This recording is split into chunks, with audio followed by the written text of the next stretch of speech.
It's now my great privilege and honor to introduce our next keynote speaker, who actually doesn't need any real introduction. It's Minister Didier Reynders, who is Deputy Prime Minister and Minister of Foreign Affairs and European Affairs of the Belgian federal government. Mr. Reynders has, of course, had a brilliant political career for 30 years in the meantime. And for the last 7 years, he has been Belgium's Minister for Foreign Affairs. There are too many things on his record that can be mentioned, but I think we should particularly highlight that human rights and rule of law are very, very close to his heart and central to his policy. I also want to congratulate the Minister with Belgium's election as a non-permanent member to the UN Security Council 1 month ago. I think a great achievement, and I hope we can also pursue those same policies in that agreement. So, without any further ado, because I know he has a very busy schedule, we will invite the Minister to the front here to give a keynote about member states and the rule of law, why we need to defend our values. Thank you very much.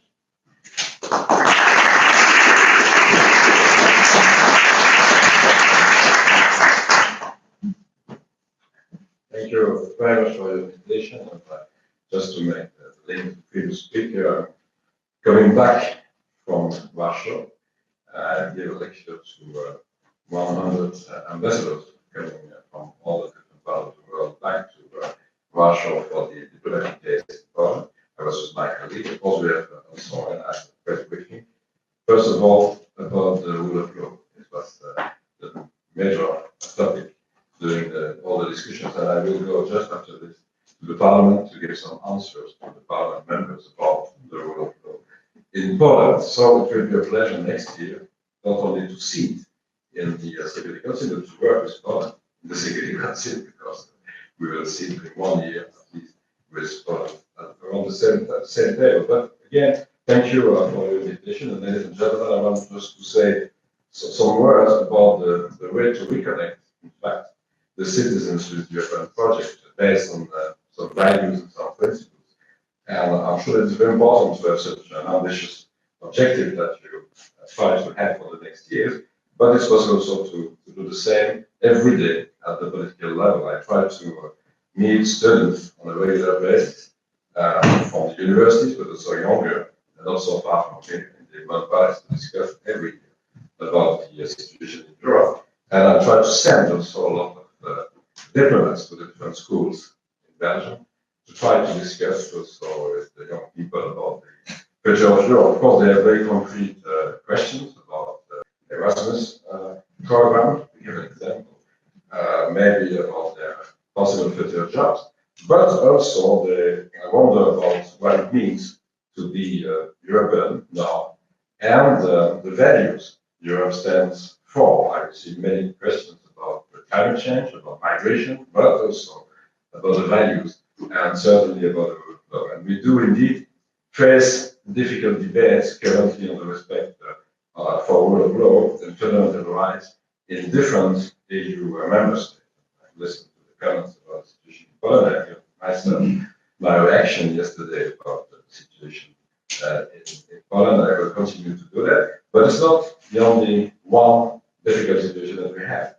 And I'm sure that difficult issues arise in all member states, including mine, about judicial reforms, the role of the civil society, the fight against terror, migration, or protection for privacy.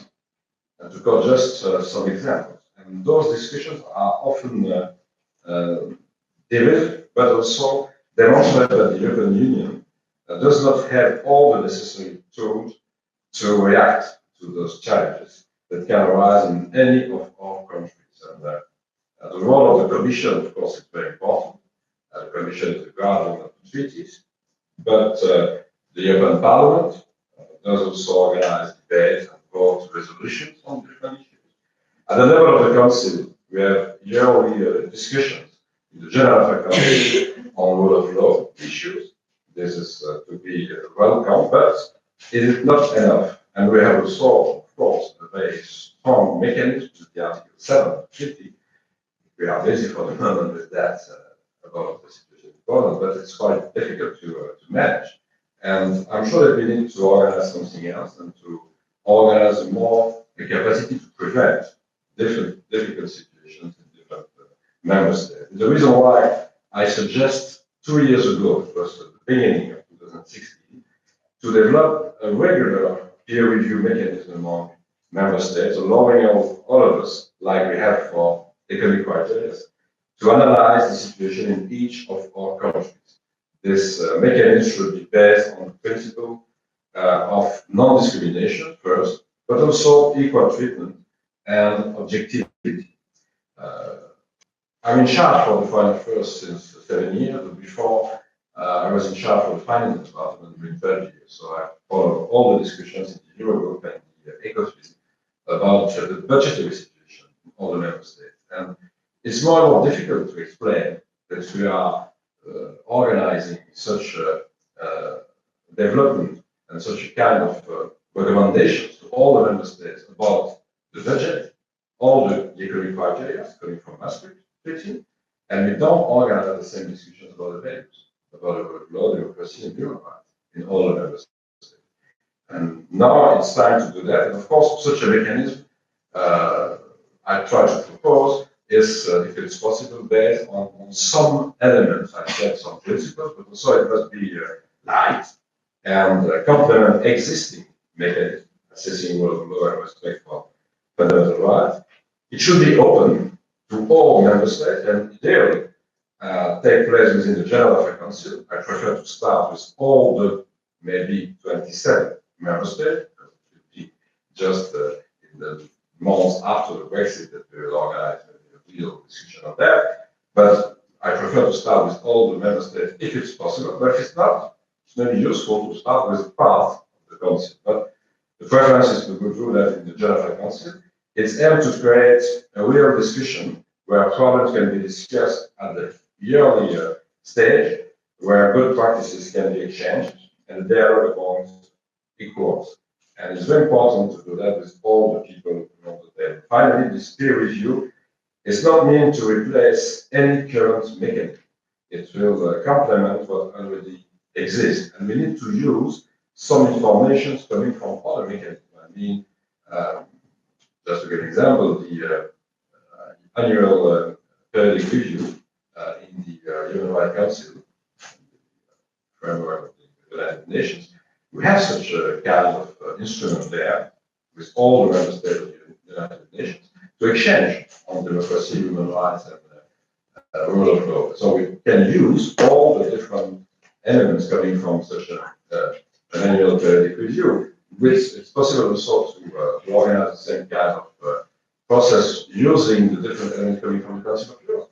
We have there many discussions about the situation in front of the rule of law. The same at the national level. I discussed this morning with some of your colleagues from Belgium, also ombudsmen and women from Belgium. And why not take also on board the different remarks that we receive from those institutions in the different member states.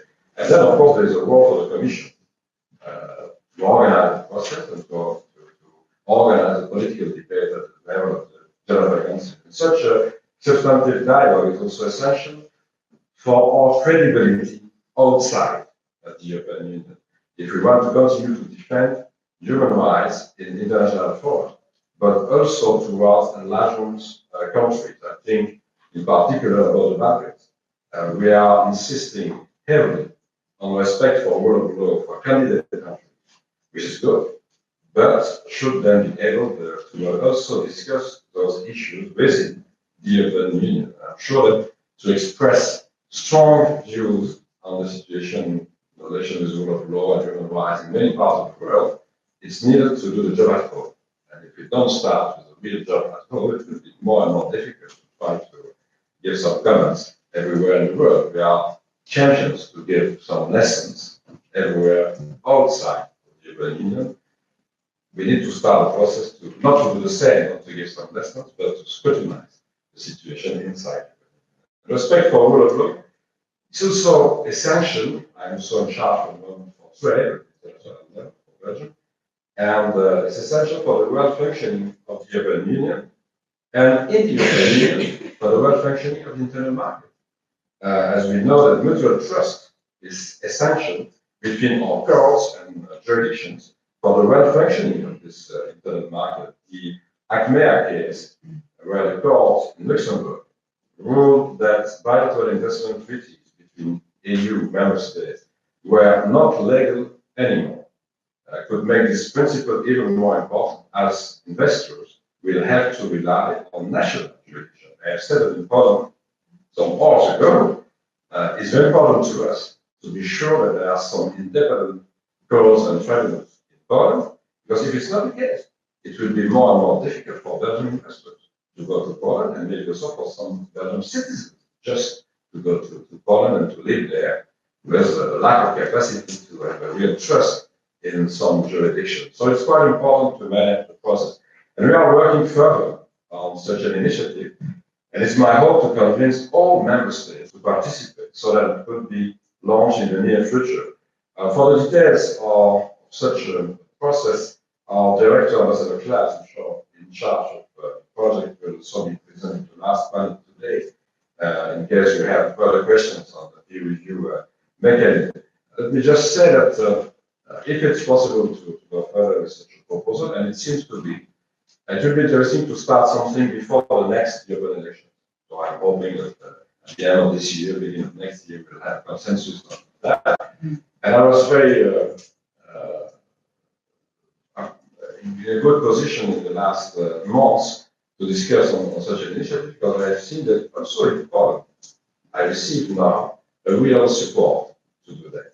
And I'm sure that it's very important for all the member states to understand that it's better to have a mechanism to prevent such a possible problem in one or other member state than to wait till we have a real confrontation with the Commission on the basis of Article 7. And I see, to be honest, a risk with such an Article 7 of the treaty, because if at the end of the process it's impossible to reach a qualified majority, it's not only a problem with functioning of the European Union, but it would say that in fact the European Union is saying that there is no problem. To take a case in Poland. So I prefer to prevent, to do something else, and maybe to give more responsibilities to the Court of Justice of the European Union, because it may be there that it's possible to take a real decision about the treaty, about the interpretation of the treaty, the interpretation of the values, the basis of the treaty, and also to have a real influence in one country. Just again, in Poland, it will be easier, I'm sure, to change the law after a condemnation in the Court of Justice than after a discussion at the political level in the Council. So it will be very interesting in the future to have first step with such a mechanism, a peer review, to prevent, and as a second step, if it's impossible to stop a process in one or another member state, to go to the Court of Justice to take a real decision. And let me conclude by saying that your project, reconciling Europe with its citizens through democracy and the rule of law, is very timely, like we try to be with all proposals of peer review. Our citizens are waiting for answers. The challenges to the rule of law will affect fundamentals of the European Union. Being a member of the European Union is not just a geographical fact, but a political choice. And it implies, among other aspects, the full respect for fundamental rights and the rule of law. We should be able, without blame and shame or finger pointing, to take our responsibility. And I'm sure that we try to do that with our proposal.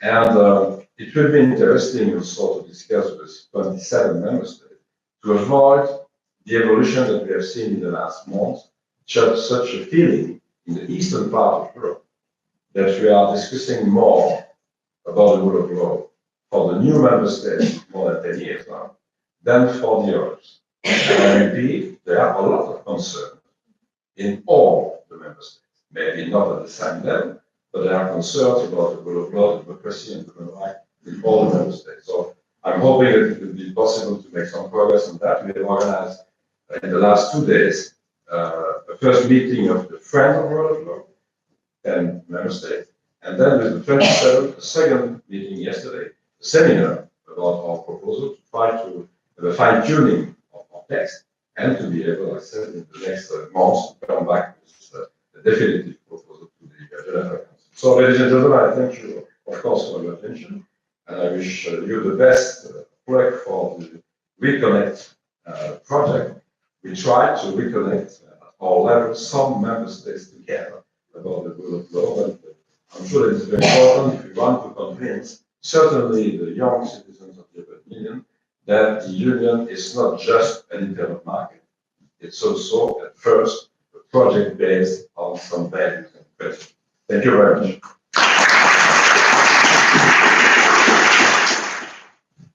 We are deeply grateful to Deputy Prime Minister and Foreign Affairs Minister Reynders for his very inspiring talk and for all the initiatives that he is actually taking in this field. I think there are many, many things that we have already been discussing in the RECONNECT project that tie immediately to some of his remarks, so I'm sure we can deepen these discussions during the panel. I'm also very grateful that the Ambassador Peter Klaas, who is closely working with the Minister on these initiatives, will be participating in the policy roundtable on the rule of law later this afternoon.